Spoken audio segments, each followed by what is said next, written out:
And we spoke very briefly about the lunch offering and Dhamma teaching because there was such short notice they couldn't prepare for the retreat. And about maybe 5 days ago, he called me and we talked for a long time over the phone.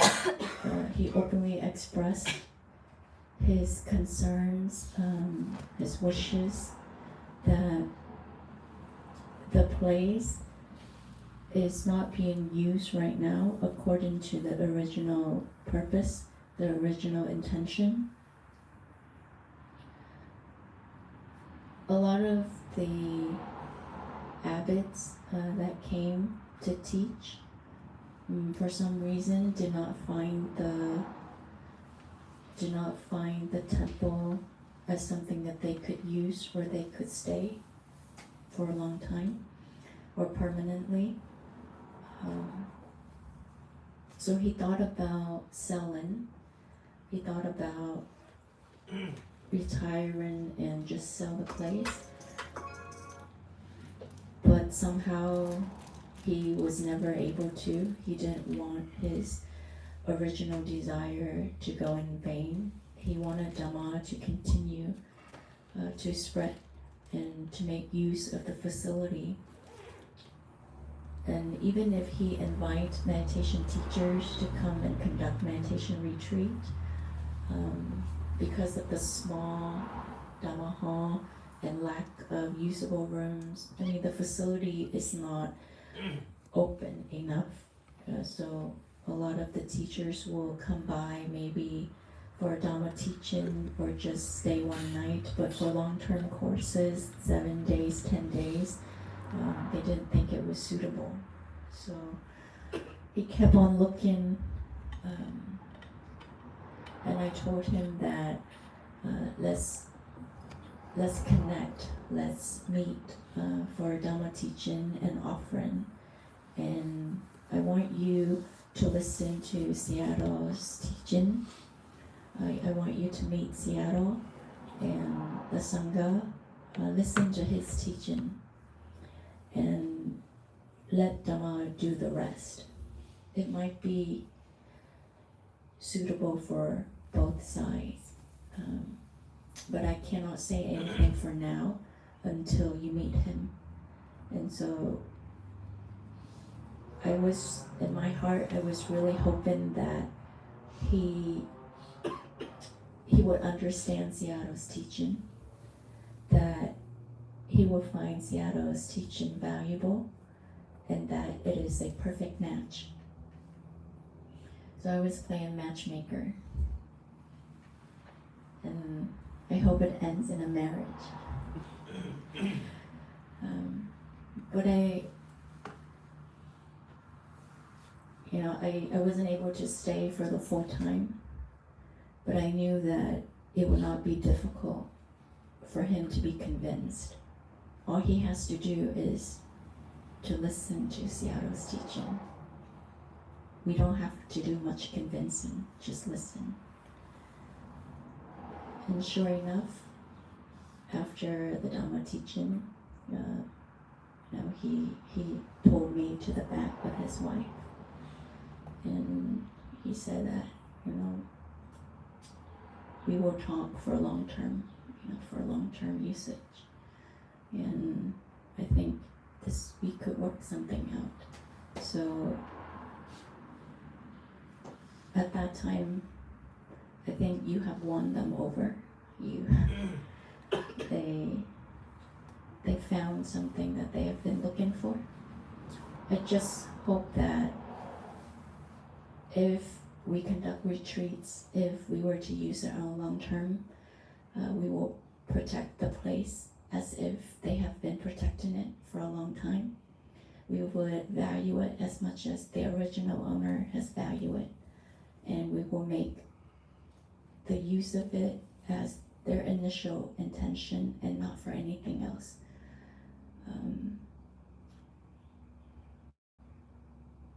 I can see Tabawa being there but I also can see Tabawa not being there for long term. Just from the observation of the husband and the wife, I know they are very intelligent people, very careful in details, very delicate,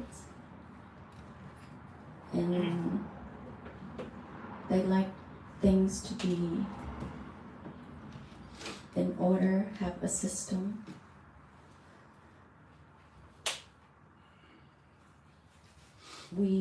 Even though the initial transition could be smooth, we can have many retreats, but I also can see in the long term problems if we are not careful, or if we are not doing it right. The relationship could turn badly, or it might not. It would be more on their sides, but not from our sides. But we cannot tell, what will happen. Dhamma has its own power. Just make the best use now. That could be just concerns, but it could not be real. I still think that we should proceed.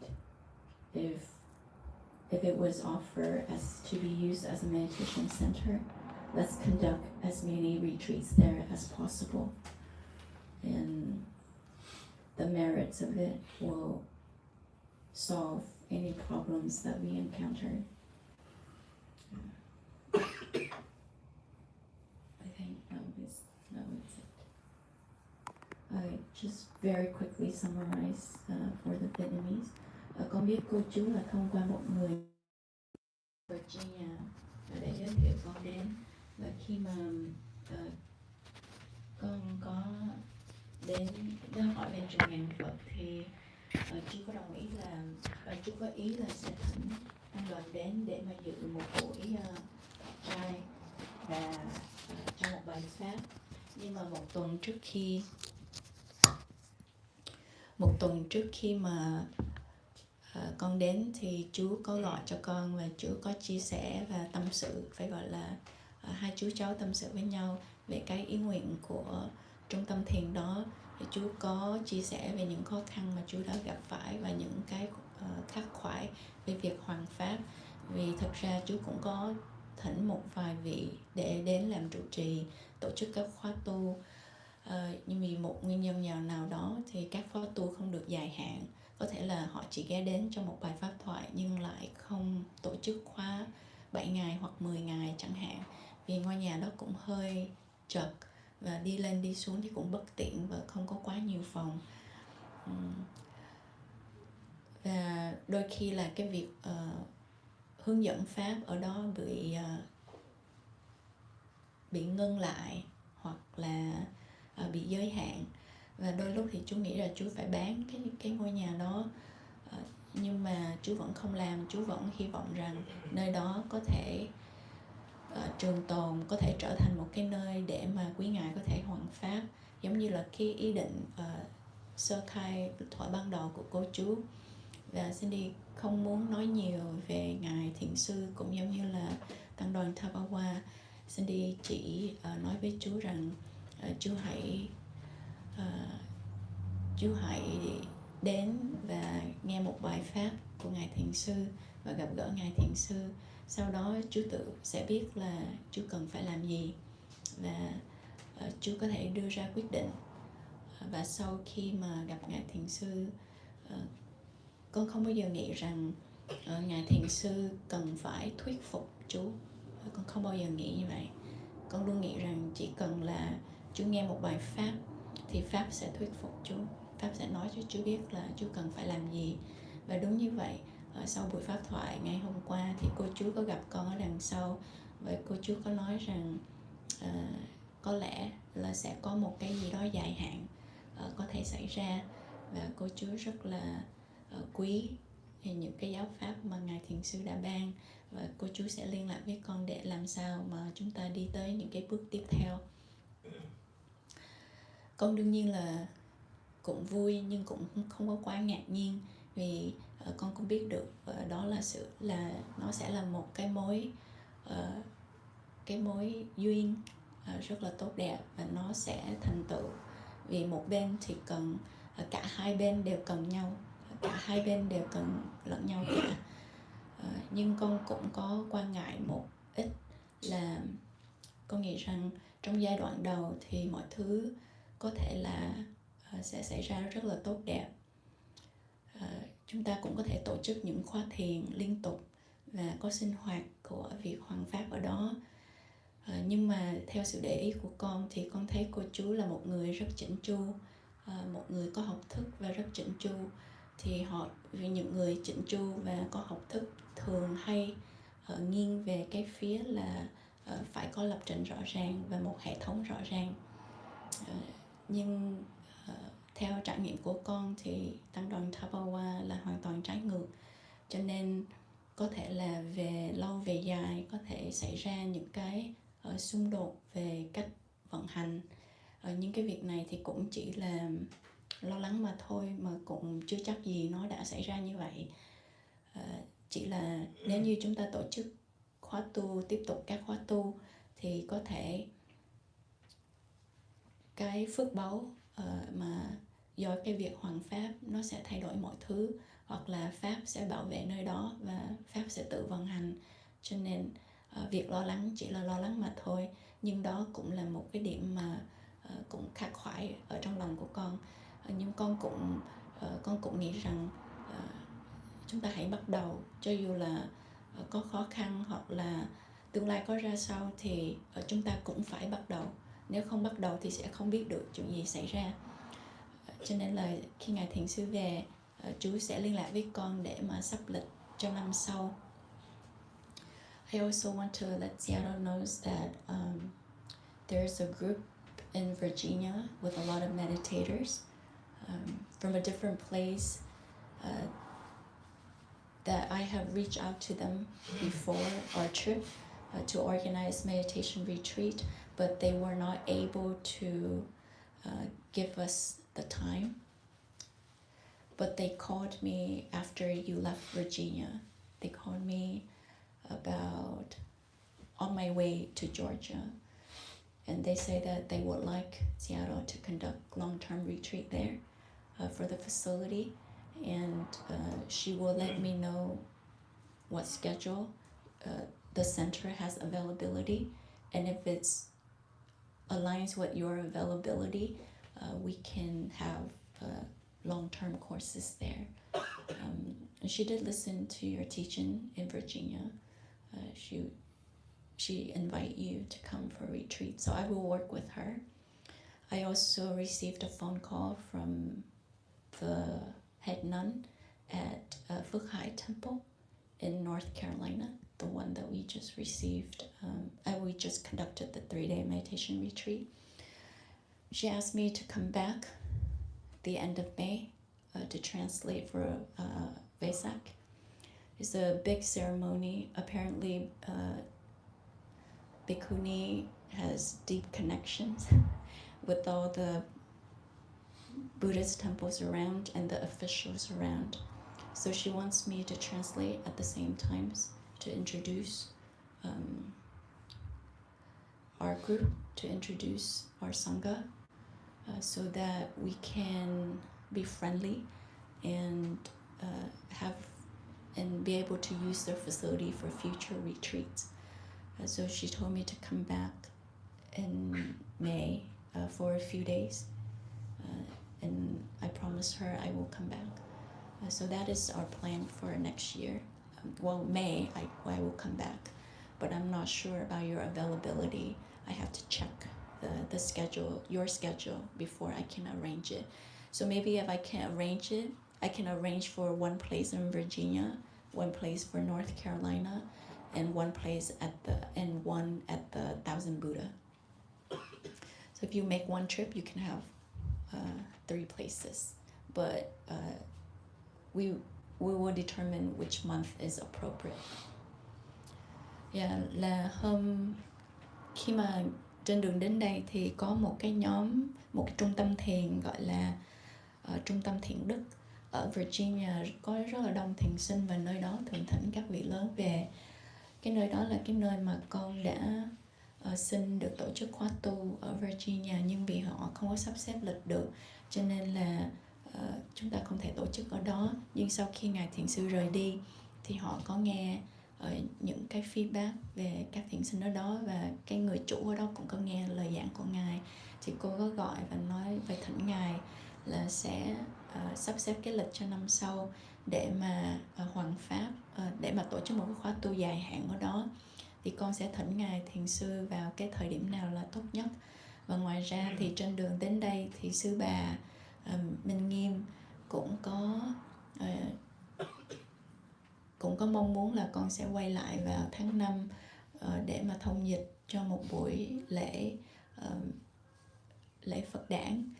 Thực ra thì sư bà có mối quan hệ rất là rộng với lại các chùa ở chung quanh tiểu bang, cũng giống như là các chính trị gia chung quanh. Thì sư bà mong muốn là ngoài việc là con sẽ giúp sư bà thông dịch, cũng sẽ kết nối với các ngôi chùa khác và các vị quan chức khác, để sau này ngài có lập thiền viện thì cũng sẽ có được sự giúp đỡ, hoặc là chúng ta cần có một nơi để tổ chức các khóa thiền thì chúng ta cũng có thể liên hệ với lại các vị trụ trì ở các ngôi chùa. Thì buổi Phật đản đó sẽ có rất là nhiều tăng ni từ khắp tiểu bang, từ nhiều tiểu bang khác nhau về. Thì con nghĩ, sư bà nghĩ đó là sẽ rất là lợi ích cho ngài thiền sư. Vì vậy con đồng ý là sẽ quay lại ngày 31 tháng 5 để mà dịch cho cái buổi lễ Phật đản đó. Thì đó là cái lịch của ngài cho năm sau. Nếu như năm sau sắp xếp thì ngày ít nhất thì cũng sẽ có 3 khóa ở Virginia, North Carolina và nơi chùa Ngàn Phật. Con không biết là thời điểm nào, nhưng mà có lẽ là bờ đông rất là phù hợp với ngài.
Put off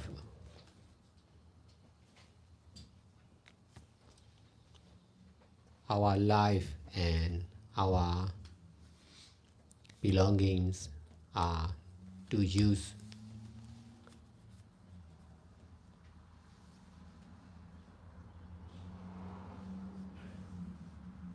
only with mindfulness and detachment.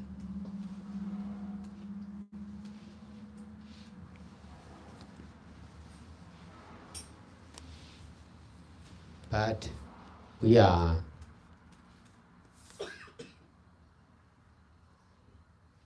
using our life and our belongings with ignorance and attachment.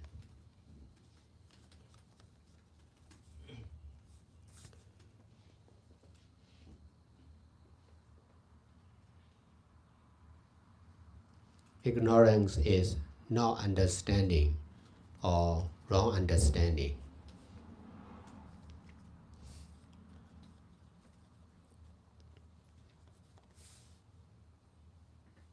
We are understanding ourselves as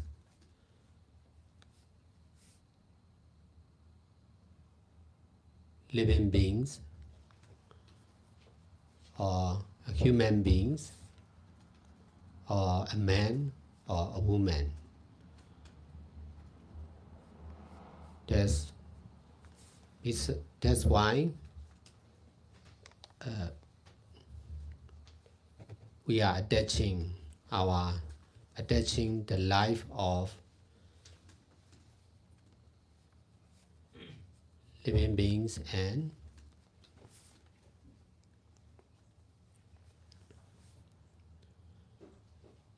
non-living beings or infinite universe.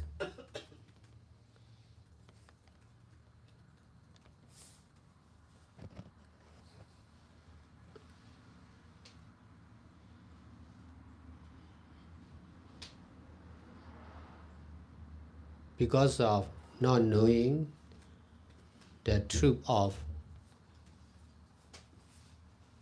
cause and effect of selfless impermanent nature, we are knowing ourselves and the others as real or true. Our belongings and the belongings of the other as real or true.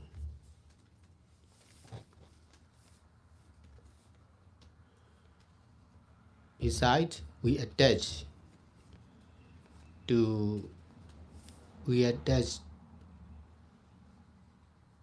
on wrong understanding. We attach on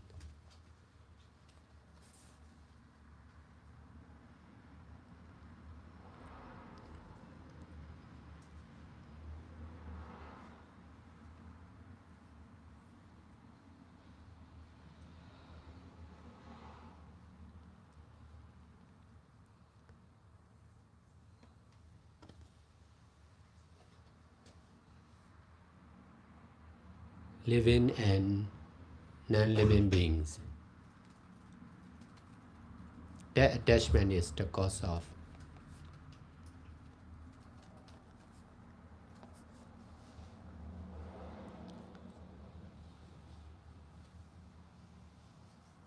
sufferings, problems, difficulties.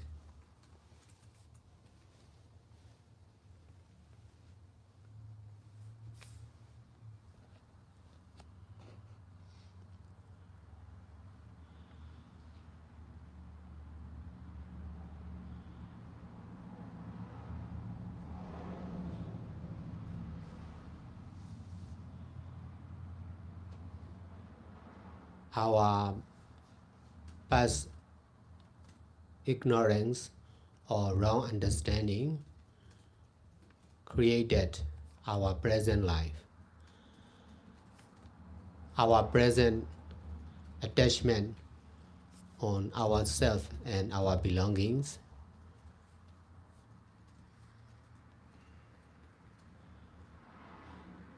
or the others and their belongings are the cause of new life when we die.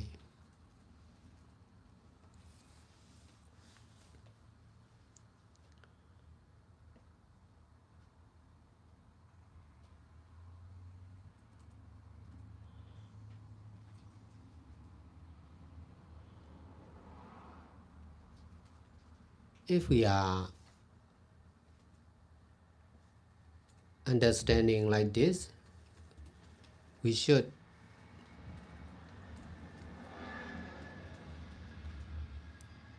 emphasize to detach from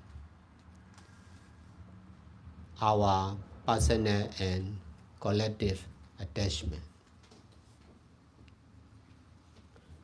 In order to detach from present attachment, we need to do good deeds like this. We need to do all kinds of good deeds by keeping precepts and practicing mindfulness and detachment, not only for ourselves but also for everyone and for the truth of doing only with the knowing of selfless impermanent nature.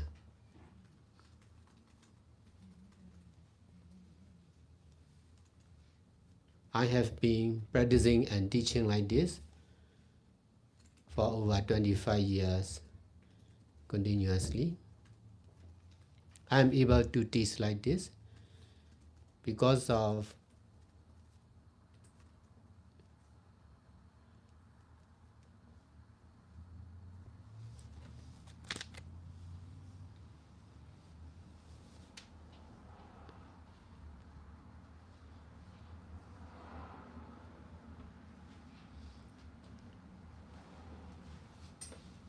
using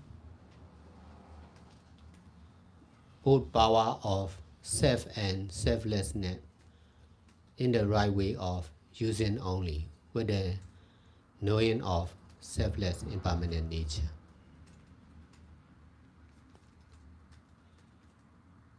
Practicing only by oneself or ourself is not enough. That's why I need to share or teach whatever I understand.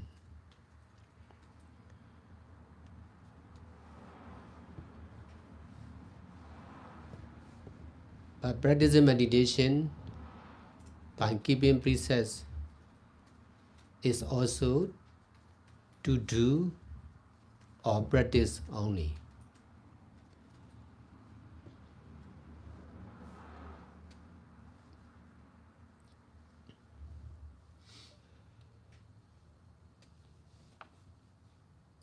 With the knowing of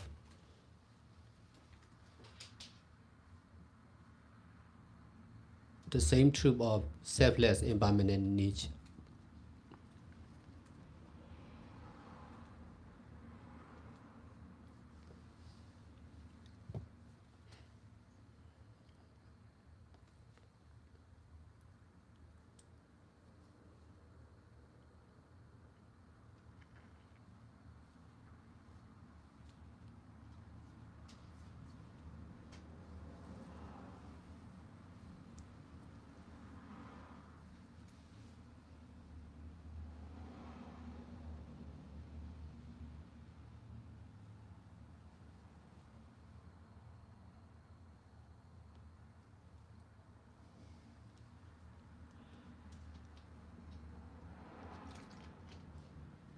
In order to detach from doing practicing meditation, we need to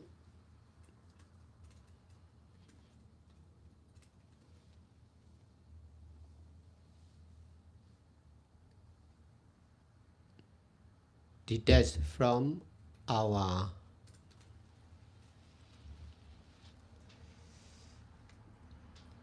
daily activities concerned with education, healthcare, business, social activities, etc.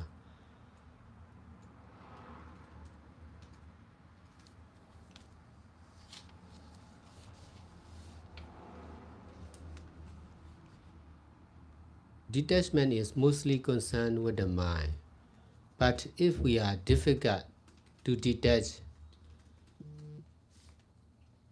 directly from the mind, we need to detach physically also.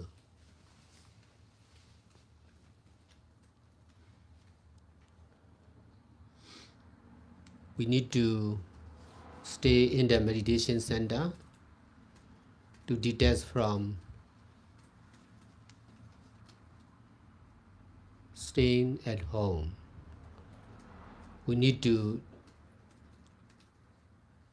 do good deeds together with the other meditators and meditation teacher in order to detach from our family members.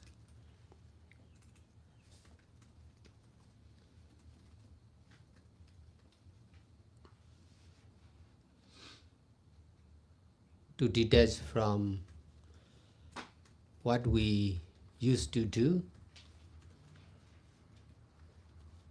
we need to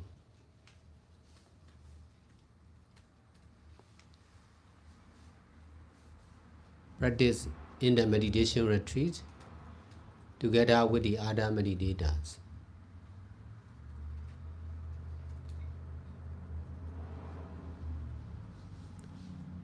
To detach from our life of a lay person, we need to accept ourselves as a meditator in the meditation retreat. Besides, we need to accept ourselves as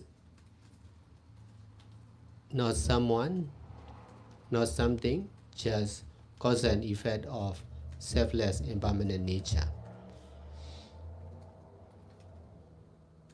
Every right understanding or knowing is to detach from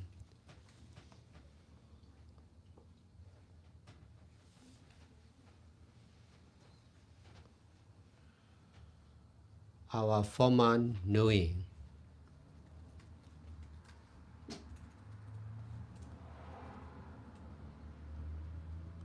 Both of knowing and not knowing are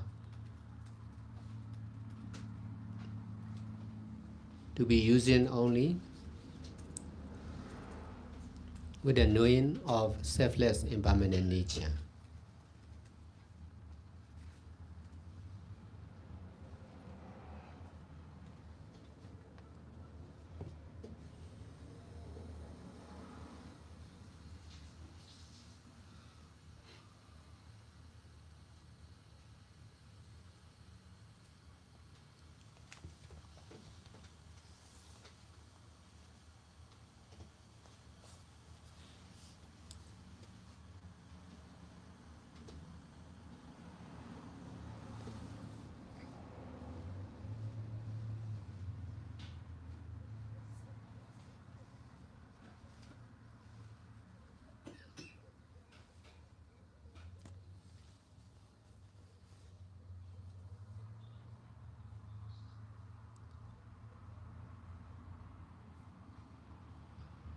In order to detach from Buddha, Dhamma and Sangha, we first need to attach on Buddha, Dhamma and Sangha. In order to attach on Buddha, Dhamma and Sangha, or in order to detach Buddha or Dhamma or Sangha, we need to detach from ourselves, our family members, our job, and our friends and relatives also.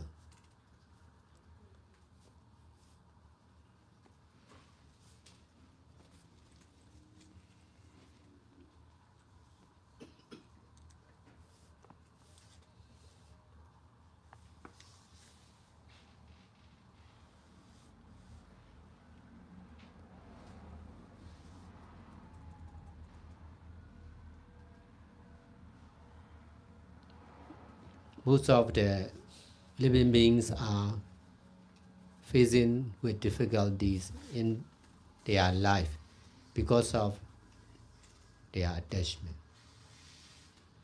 There will be less and less difficulties as much as they can reduce their attachment. If we continue practicing like this, there will be less and less attachment.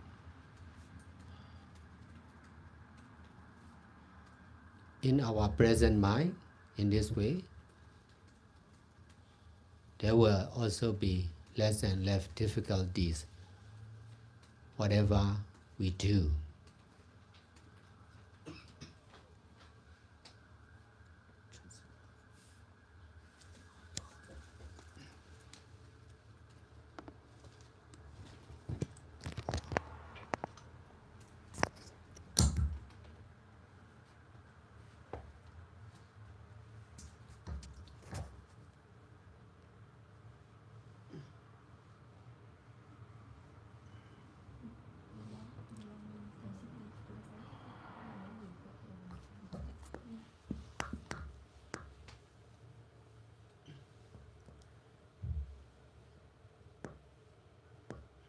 Cả cuộc sống của chúng ta và những gì thuộc về chúng ta thì cũng chỉ để sử dụng mà thôi, với sự chánh niệm và xả ly. Nhưng mà bởi vì chúng ta sử dụng cuộc sống và những gì thuộc về mình với sự vô minh mà dính mắc.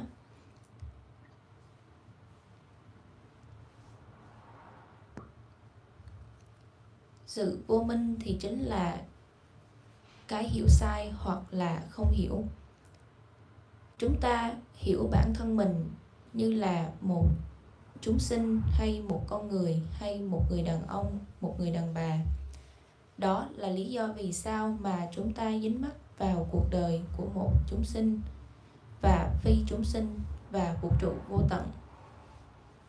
Bởi vì không hiểu sự thật về nhân và quả của bản chất vô thường, vô ngã, chúng ta hiểu bản thân mình và những người khác thì là thật hoặc là đúng đắn. Những gì thuộc về chúng ta và những người khác thì cũng là thật và đúng đắn. Bên cạnh đó thì chúng ta cũng dính mắc vào cái hiểu sai. Chúng ta dính mắc vào các chúng sinh và phi chúng sinh. Sự dính mắc này thì chính là nhân của khổ đau, tất cả những vấn đề và khó khăn.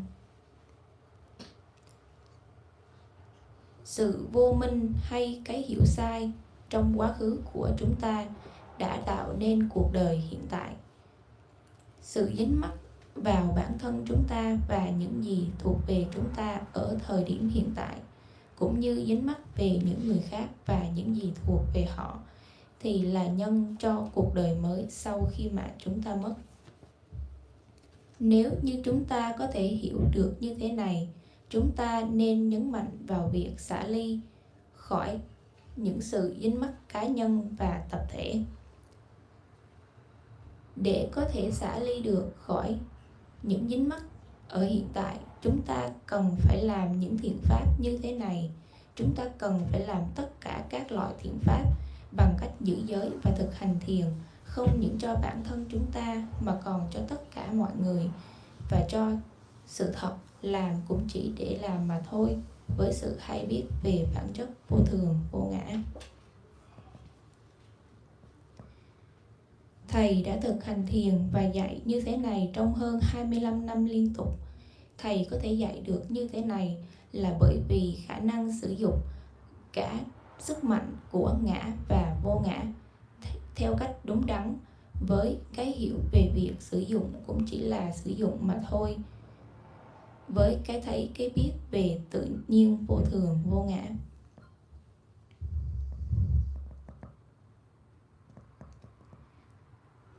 Tự ngã hay bản thân chúng ta thì là không đủ. Đó chính là lý do vì sao thầy cần phải chia sẻ hoặc dạy tất cả những gì mà thầy có thể hiểu được. Nhưng mà việc hành thiền bằng cách giữ giới thì cũng chỉ để làm hoặc hành thiền mà thôi, với cái thấy cái biết về tự nhiên vô thường vô ngã. Để có thể xả ly khỏi việc hành thiền, chúng ta cần phải xả ly khỏi các hoạt động hàng ngày của mình liên quan đến sức khỏe, các hoạt động xã hội, kinh doanh, vân vân. Xả ly thì chủ yếu là liên quan đến tâm trí. Nhưng nếu như chúng ta gặp khó khăn trong việc xả ly một cách trực tiếp khỏi tâm trí của mình, thì chúng ta sẽ cần phải xả ly một cách vật lý. Chúng ta sẽ cần phải ở lại trong các trung tâm thiền để có thể xả ly khỏi việc ở nhà. Chúng ta sẽ cần phải làm các thiện pháp cùng nhau, cùng với các thiền sinh khác cũng như các vị thầy dạy thiền, để có thể xả ly khỏi các thành viên trong gia đình của mình và những gì mà chúng ta quen làm. Chúng ta cần phải thực hành trong các khóa thiền như thế này cùng nhau cùng với các thiền sinh khác, để có thể xả ly khỏi cuộc đời của mình với tư cách là một người bình thường, thì chúng ta cần phải chấp nhận bản thân mình với tư cách là một thiền sinh trong một khóa thiền. Bên cạnh đó, chúng ta cần phải chấp nhận bản thân mình không phải là ai đó, không phải là một cái gì đó, chỉ là nhân và quả của bản chất vô thường, vô ngã mà thôi. Tất cả những sự hiểu biết đúng đắn thì cũng chỉ để xả ly khỏi tất cả những gì mà chúng ta biết trước đây. Cả việc biết và không biết thì cũng chỉ để sử dụng và thôi, với cái thấy cái biết về tự nhiên vô thường vô ngã.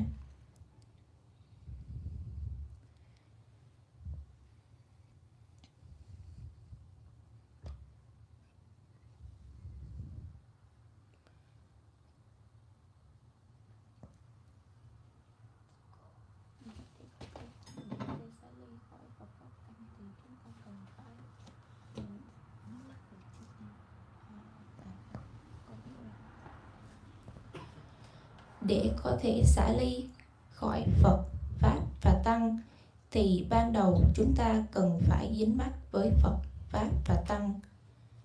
Để có thể dính mắc vào Phật, Pháp và Tăng thì chúng ta cần phải xả ly khỏi bản thân mình, những thành viên trong gia đình của mình, bạn bè và thân quyến. Tất cả các chúng sinh thì đều gặp khó khăn trong cuộc sống của họ bởi vì sự dính mắc của bản thân họ. Họ sẽ có ít khó khăn hơn nếu như mà họ có thể giảm thiểu đi sự dính mắc của mình. Nếu chúng ta có thể tiếp tục thực hành như thế này thì chúng ta sẽ có ít sự dính mắc hơn vào tâm trí hiện tại của chính mình. Bằng cách này thì chúng ta sẽ có ít hơn những khó khăn trong cuộc sống, trong bất kỳ điều gì mà chúng ta làm.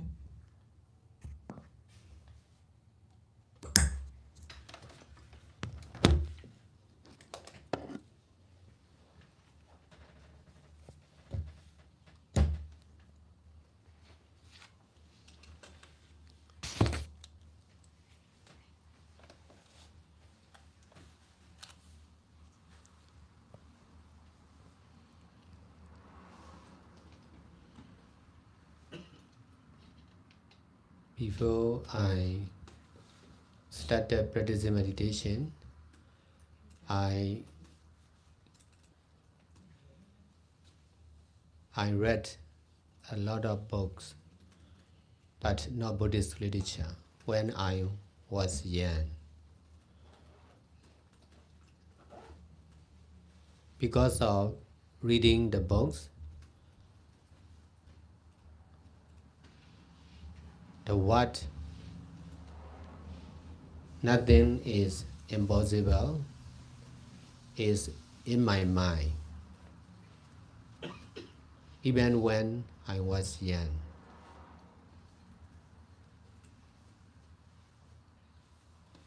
But that was only theory.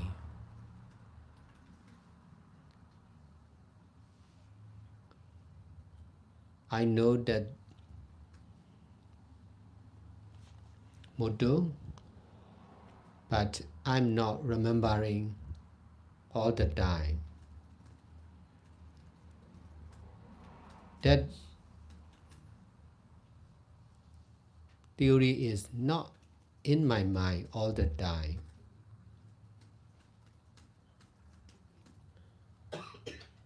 Because of believing in that theory, I worked very hard in my education, and then I became one of the graduated person. Besides, I work very hard in my own business. In this way, I became one of a small business owner.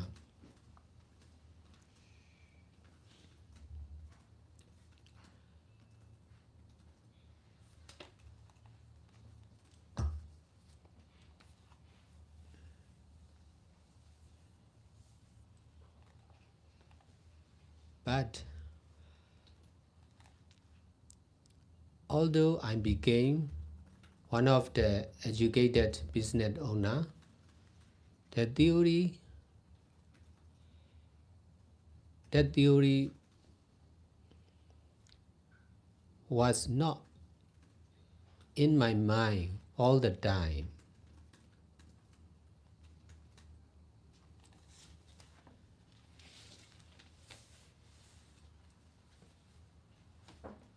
Although I got some of the success in my life concerned with education and business,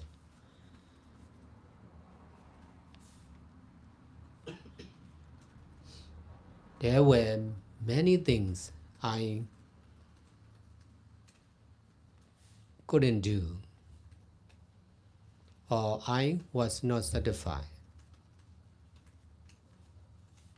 Because of attachment on helping people, I used to help often, but I was not satisfied with my ability and intelligence concerned with helping people.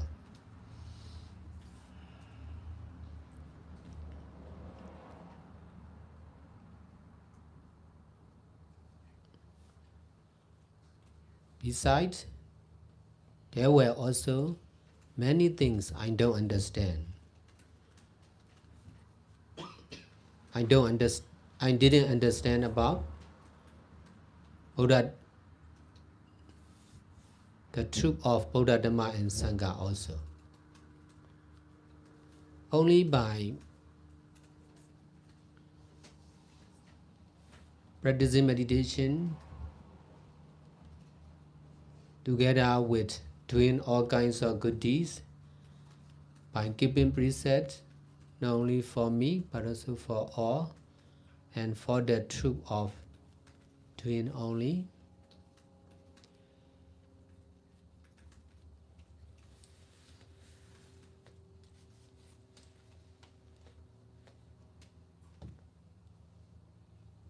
the theory of nothing is impossible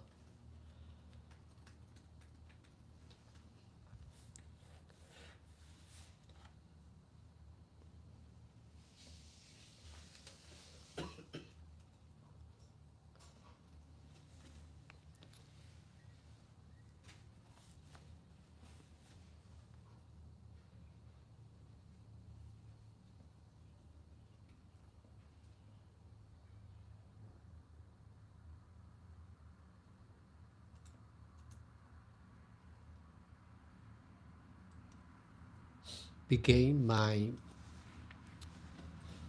own knowing. The benefit of practicing meditation by following the middle way is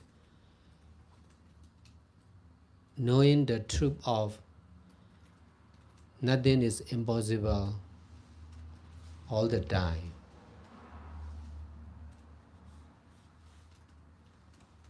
With this right understanding, I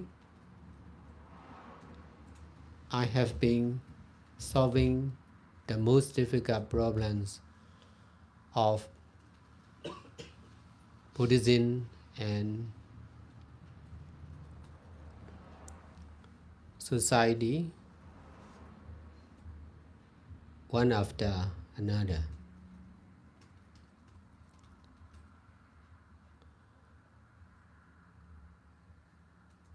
If I didn't practice meditation by following the middle way, that theory will not be practical.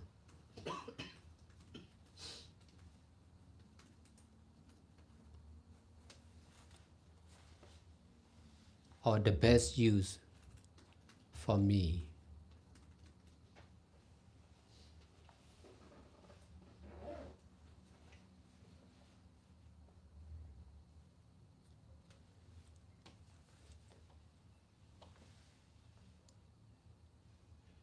Because of not believing in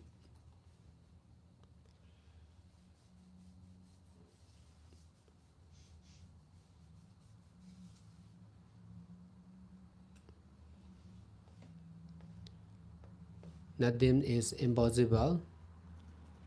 We are not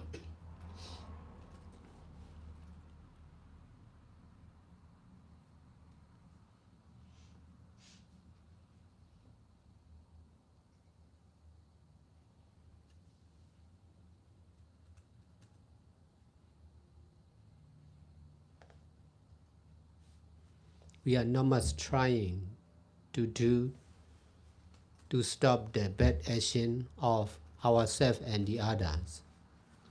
Besides, we are not much doing good deeds for ourselves and the others. We are not much purifying our personal and collective mind.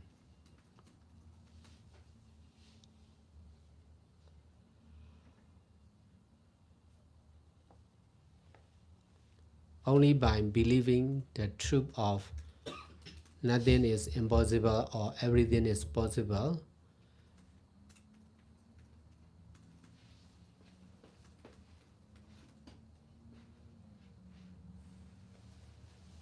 we will be able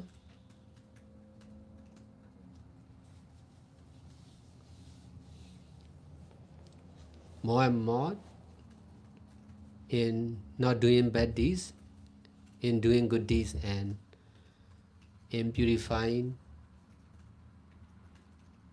both of personal and collective mind.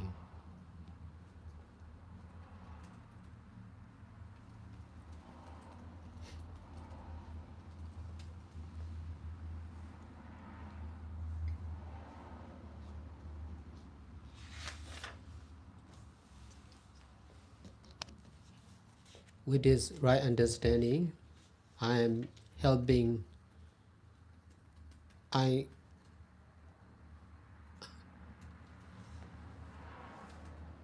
could successfully change my life and my mind from the mind and life of an educated businessman to the mind and life of meditators, meditation teacher, and leaders of social activities.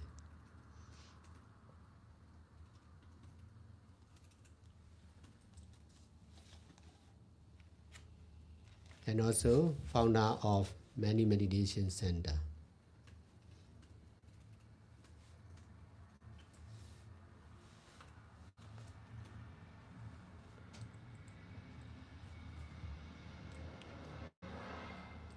I'm able to do like this because of not only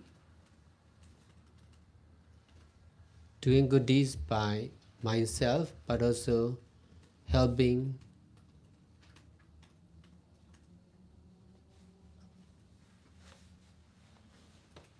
or sharing our teachings to the others.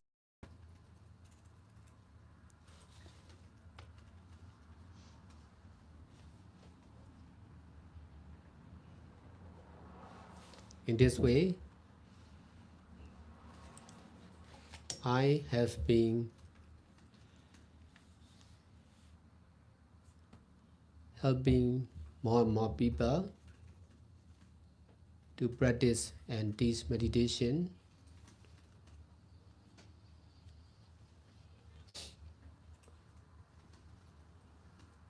together with changing their belongings to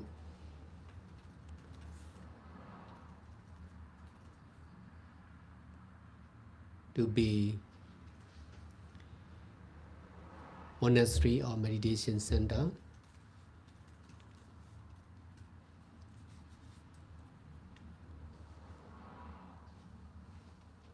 for the public use.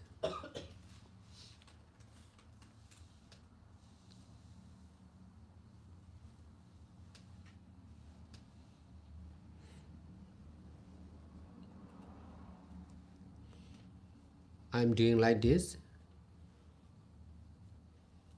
not only in Myanmar, but also in India, in Vietnam, and here in United States of America also.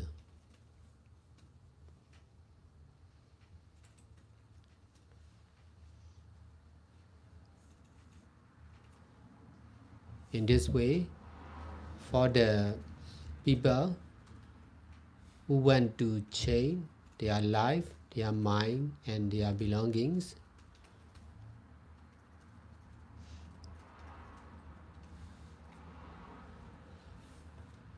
to be the use of meditators, meditation teacher, and the most needy people of the society.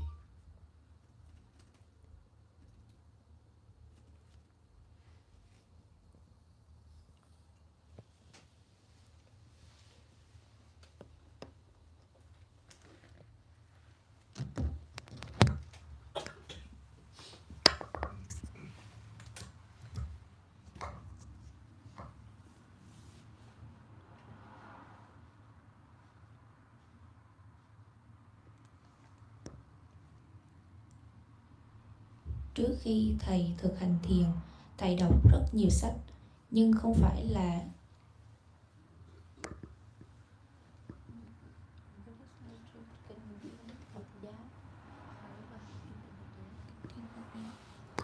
thầy đọc rất nhiều sách nhưng không phải là kinh điển Phật giáo khi thầy còn trẻ.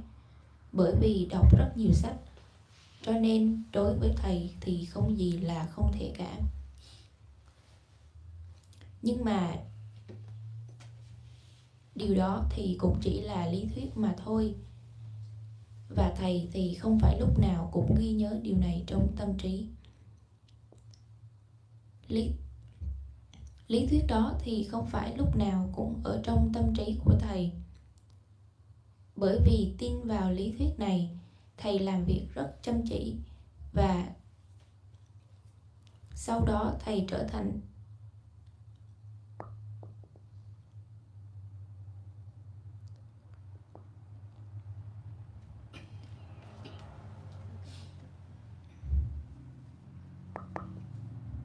Bởi vì tin vào lý thuyết này mà thầy làm việc rất chăm chỉ và rồi sau đó thầy trở thành một người có học thức. Bên cạnh đó, thầy làm việc rất chăm chỉ trong việc kinh doanh của mình và đó là lý do vì sao mà thầy trở thành một người chủ doanh nghiệp.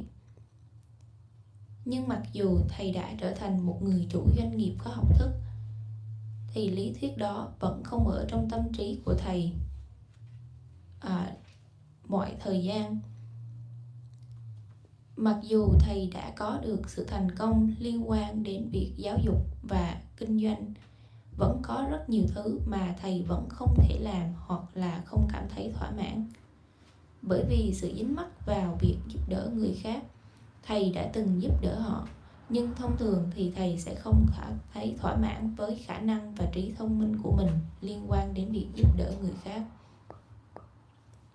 Bên cạnh đó cũng có rất nhiều thứ mà thầy không hiểu. Thầy không hiểu về sự thật của Phật, Pháp, Tăng.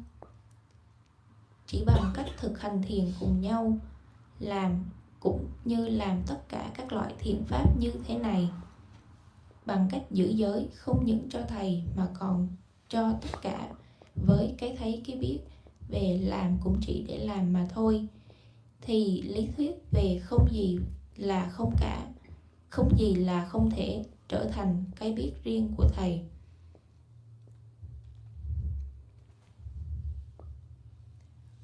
Lợi ích của việc thực hành thiền bằng cách đi theo con đường trung đạo thì chính là hay biết về sự thật rằng không gì là không thể mọi lúc mọi nơi.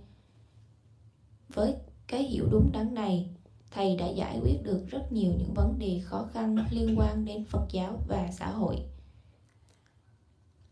Nếu như thầy không hành thiền bằng cách đi theo con đường trung đạo, thì lý thuyết đó có lẽ đã không phải là thực tế hay là có thể được sử dụng đúng đắn nhất đối với thầy. bởi vì tin vào việc không gì là không thể.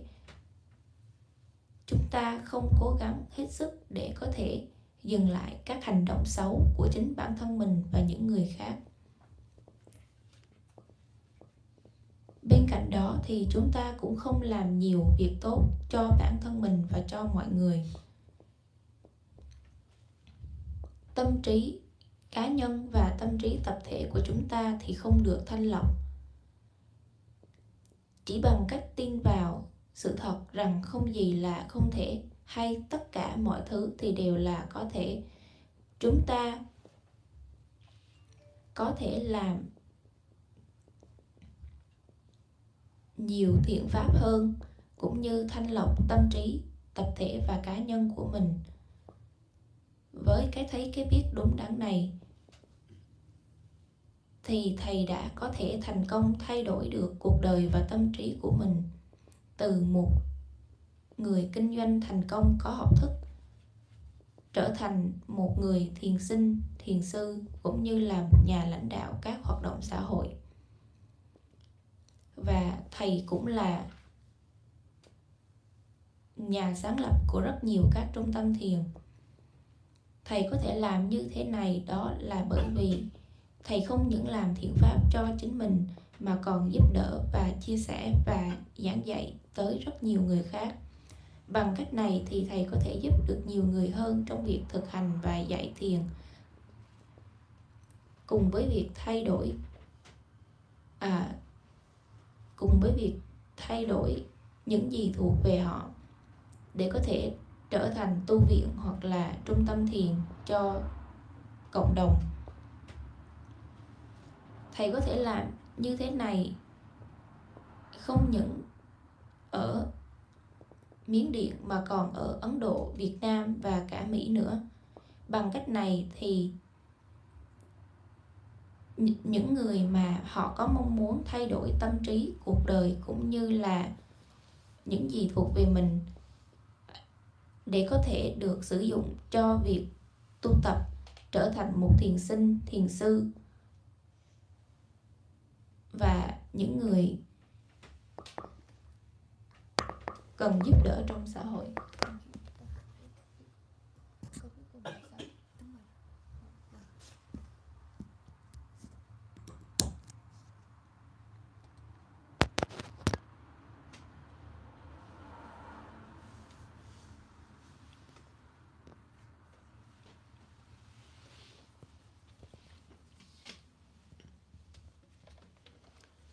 In the beginning of teaching and helping the others to change their life, their mind, and their belongings to be public use, including Buddha, Dhamma, and Sangha, I myself was not skillful in teaching, although I was able to change by myself.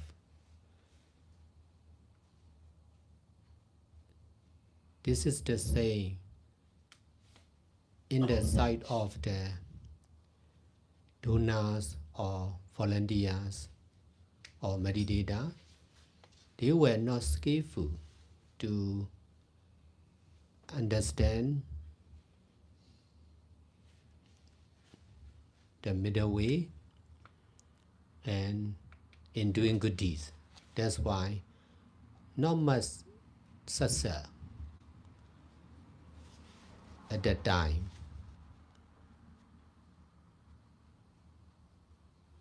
More and more people try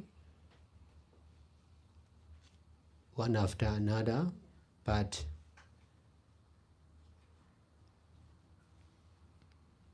not getting success. Some of them give up in trying like this, but I never give up. I continue teaching and helping and guiding more and more till now. In this way,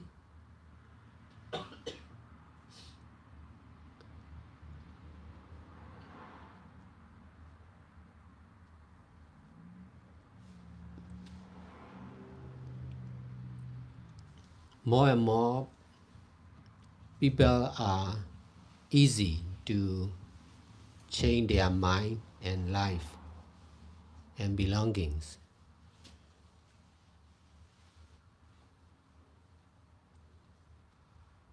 To be meditators, meditation teacher, and to create full-time meditation center.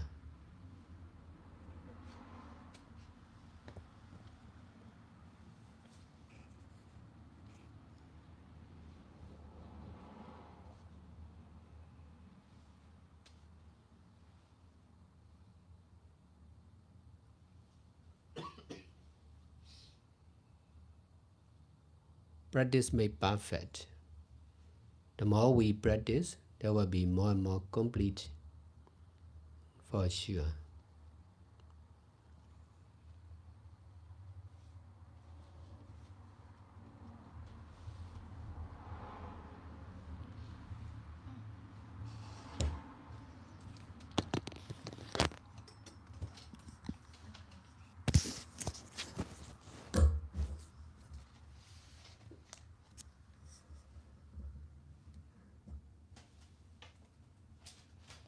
Vào giai điểm đầu tiên, khi thầy bắt đầu giảng dạy cũng như giúp đỡ những người khác để có thể thay đổi tâm trí và cuộc đời của họ, để có thể giúp cho công chúng hiểu được về bài giảng của mình, thì thực ra thầy cũng không có thuần thục trong việc chuyển đổi để có thể hướng dẫn cho công chúng hiểu một cách rõ ràng. Mặc dù là thầy có thể thay đổi cuộc đời, tâm trí của chính họ, thì nó cũng giống như cho thời điểm ban đầu của tất cả quý thí chủ, tình nguyện viên cũng như là quý hành giả thiền sinh. Họ cũng sẽ không thể nào thành thục để có thể hiểu được con đường trung đạo mà thầy hướng dẫn bằng cách làm các thiện pháp giống như bây giờ. Và như vậy thì sau đó họ cũng không gặt hái được nhiều những thành tựu khi mà họ tham gia làm các thiện pháp với nhiều người. Trong số những người chưa có gặp những thành tựu trong việc làm thiện pháp thì họ đã quyết định bỏ cuộc hoặc dừng lại. Họ không mong muốn được cố gắng thêm nữa. Nhưng đối với thầy thì thầy chưa bao giờ bỏ cuộc. Thầy vẫn luôn cố gắng để tiếp tục làm thiện pháp, chia sẻ Phật pháp, giúp đỡ mọi người, và việc giống như việc hướng dẫn cho đến bây giờ. Và theo cách thức này thì thầy đã có thể thay đổi được rất là nhiều cuộc đời của rất nhiều người. Và bên cạnh đó thì bài giảng này cũng sẽ trở nên dễ dàng hơn để có thể hiểu nhiều cuộc đời và nhiều người đã được thay đổi. Và như vậy thì có rất nhiều người sẽ có khả năng trở thành các vị hành giả thiền sinh, trở thành quý thiền sư, cũng như là cũng sẽ trở thành những nhà sáng lập viên của những trung tâm thiền toàn thời gian như họ mong muốn. Chỉ có sự thực hành mới làm cho pháp hành trở nên trọn vẹn. Chúng ta càng thực hành thì chúng ta sẽ càng trở nên trọn vẹn trong pháp hành của mình.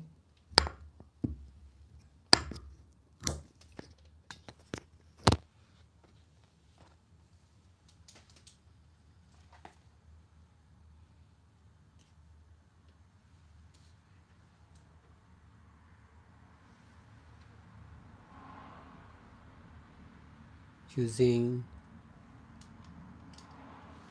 our life for Buddha or Dhamma or Sangha or society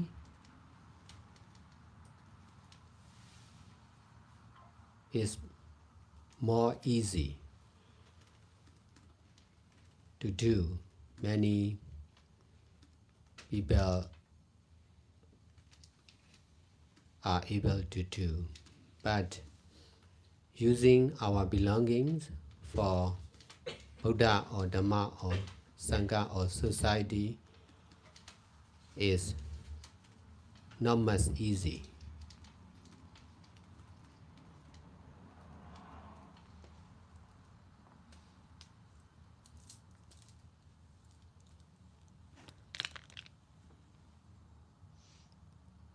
There are many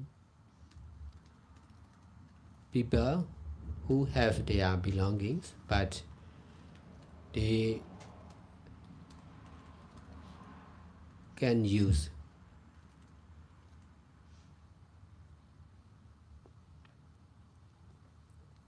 for all, including Buddha, Dhamma and Sangha. This is because of not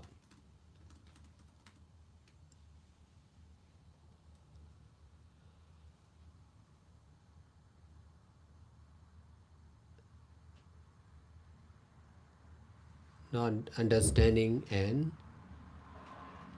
using the middle way.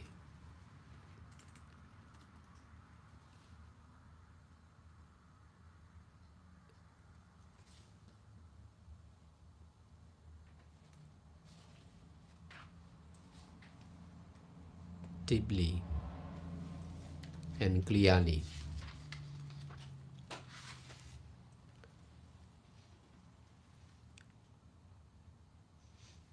Now we are using the Bhava Full-Time Meditation Center.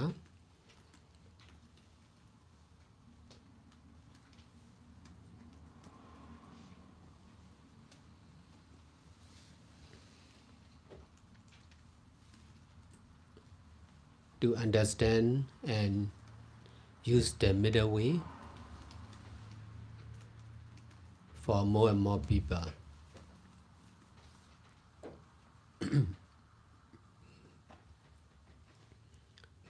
Now we are trying to spread middle way for all. Not easy to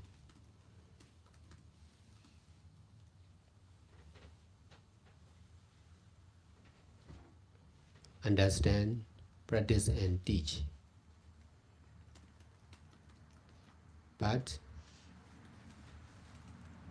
it is possible if we work very hard, continuously and seriously.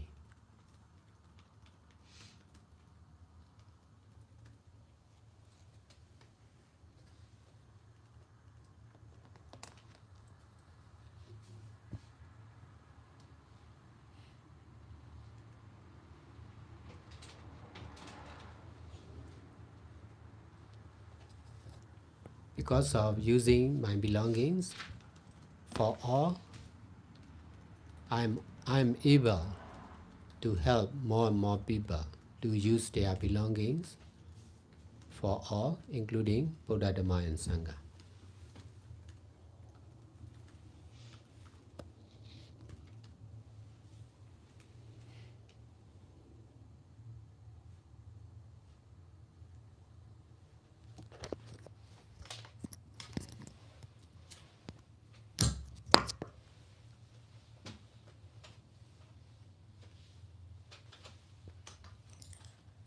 Sử dụng cuộc đời của mình cho Phật, Pháp, Tăng hay xã hội thì là một điều dễ để có thể làm.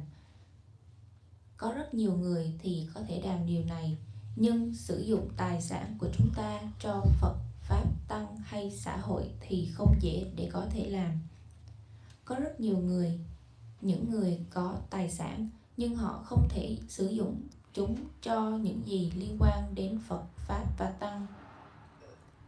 Điều này thì là bởi vì họ không hiểu và không thể sử dụng con đường trung đạo một cách sâu sắc và rõ ràng. Giờ đây, chúng ta đang sử dụng trung tâm Tapawa như là một trung tâm hành tiền toàn thời gian để có thể hiểu được và sử dụng con đường trung đạo cho nhiều người hơn nữa. Chúng ta đang cố gắng để có thể mở rộng con đường trong đạo cho tất cả mọi người. Điều này thì là không dễ để có thể hiểu, thực hành và giảng dạy. Nhưng điều này là có thể nếu như chúng ta có thể làm việc chăm chỉ một cách liên tục và nghiêm túc. Bởi vì Thầy có thể sử dụng tài sản của mình cho tất cả mọi người.